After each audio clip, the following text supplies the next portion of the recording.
Akashvani COVID-19 ప్రత్యేక వార్తలు చదువుతోంది యంట్రపాటి మాధవీలత. హైదరాబాద్ నగరంతో సహా తెలంగాణ రాష్టంలో ఈరోజు రేపు ఒక మోస్తరు నుంచి భారీ వర్షాలు కురిసే అవకాశం ఉందని భారత వాతావరణ శాఖ తెలిపింది. మరోవంక నివర్ తుపాను పుదుచ్చేరికి సమీపంలో తీరం దాటింది. దీని ప్రభావంతో తమిళనాడు, ఆంధ్రప్రదేశ్లోని కొన్ని జిల్లాల్లో భారీ వర్షాలు కురుస్తున్నాయి. అలాగే నివర్ ప్రభావంతో తెలంగాణలోనూ వర్షాలు కురుస్తాయని వాతావరణ శాఖ అధికారులు వెల్లడించారు. హైదరాబాద్ వాతావరణ కేంద్రం తెలంగాణలోని పలు జిల్లాలకు ఆరెంజ్ అలర్టును ప్రకటించింది. ముఖ్యంగా హైదరాబాద్, రంగారెడ్డి, మేడ్చల్, మల్కాజ్గిరి జిల్లాల్లో, అదేవిధంగా ఉమ్మడి మహబూబ్ నగర్ జిల్లాలో రానున్న 48 గంటల్లో ఒక మోస్తరు నుంచి భారీ వర్షాలు, ఉరుములతో కూడిన జల్లులు కురుస్తాయని వాతావరణ శాఖ పేర్కొంది. హైదరాబాద్ నగరంలో పలు ప్రాంతాల్లో గత రాత్రి కొద్దిపాటి వర్షం కురిసింది. కరోనా నియంత్రణలో ఇంతవరకు సాధించిన ప్రగతిని సుస్థిరపరచుకోవడంతో పాటుగా కరోనా వైరస్ వ్యాప్తిని మరింతగా కట్టడి చేసేందుకు కేంద్ర ప్రభుత్వం నూతన మార్గదర్శకాలు విడుదల చేసింది.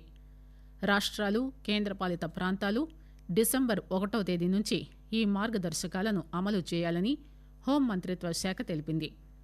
ఇందులో భాగంగా కంటైన్మెంట్ జోన్లలో కోవిడ్ నిబంధనలు కఠినంగా అమలు చేయాలని స్పష్టం చేసింది. అంతర్జాతీయ ప్రయాణాలు, ఈత కొలనులు, ఎగ్జిబిషన్ హాళ్లపై నిషేధం కొనసాగుతుందని, సామాజిక, మతపరమైన, సాంస్కృతిక కేంద్రాలు, సినిమా థియేటర్లలో 50% సామర్థ్యంతో కార్యకలాపాలు కొనసాగించవచ్చని తెలిపింది. అయితే అవసరం అనుకుంటే వీటిపైన పూర్తిస్థాయిలో ఆంక్షలు విధించే అధికారం రాష్ట్రాలకు ఉంటుందని కేంద్ర హోంశాఖ మార్గదర్శకాల్లో పేర్కొంది. అలాగే అవసరం అనుకున్న ప్రాంతాల్లో కఠిన నిబంధనలు అమలు చేయాలని కేంద్రం సూచించింది. మాస్కులు ధరించడం, చేతులు శుభ్రం చేసుకోవడం, భౌతిక దూరం పాటించడం వంటి అంశాలపై ప్రజల్లో మరింత చైతన్యం కలిగించాలని సూచించింది. దేశవ్యాప్తంగా కరోనా విజృంభిస్తున్నప్పటికీ న్యాయ వ్యవస్థ మాత్రం కేసుల విచారణను కొనసాగించిందని కేంద్ర న్యాయశాఖ మంత్రి రవిశంకర్ ప్రసాద్ వెల్లడించారు. కరోనా సమయంలోనూ హైకోర్టులు, జిల్లా కోర్టులు కలిపి 25 లక్షల కేసులను విచారించాయని, డిజిటల్ మాధ్యమం ద్వారానే వీటిని కొనసాగించినట్టు తెలిపారు. వర్క్ ఫ్రం హోం నిబంధనలను సరళీకృతం చేయడం వల్లనే ఇది సాధ్యమైందని న్యాయశాఖ మంత్రి చెప్పారు. దేశంలో కరోనా వ్యాప్తి కొనసాగుతున్న వేళ న్యాయ వ్యవస్థలో దాదాపు 85% కార్యకలాపాలు జరుగుతున్నాయని తెలిపారు.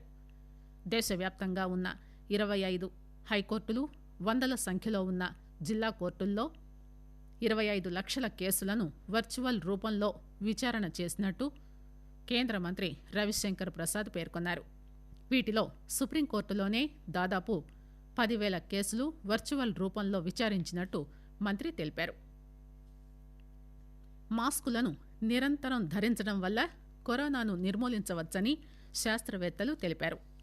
కోవిడ్ మహమ్మారి ఇప్పట్లో ప్రపంచాన్ని వదిలే పరిస్థితి కనిపించని నేపథ్యంలో బహిరంగ ప్రదేశాల్లో సర్జికల్ మాస్క్ లాంటి ఎక్కువ సామర్థ్యం కలిగిన ఫేస్ మాస్కులను కనీసం 70% మంది ప్రజలు ఉపయోగించినా కరోనాను చాలా వరకు కట్టడి చేయవచ్చని నేషనల్ యూనివర్సిటీ ఆఫ్ సింగపూర్కు చెందిన శాస్త్రవేత్తలు జరిపిన అధ్యయనంలో తేలింది.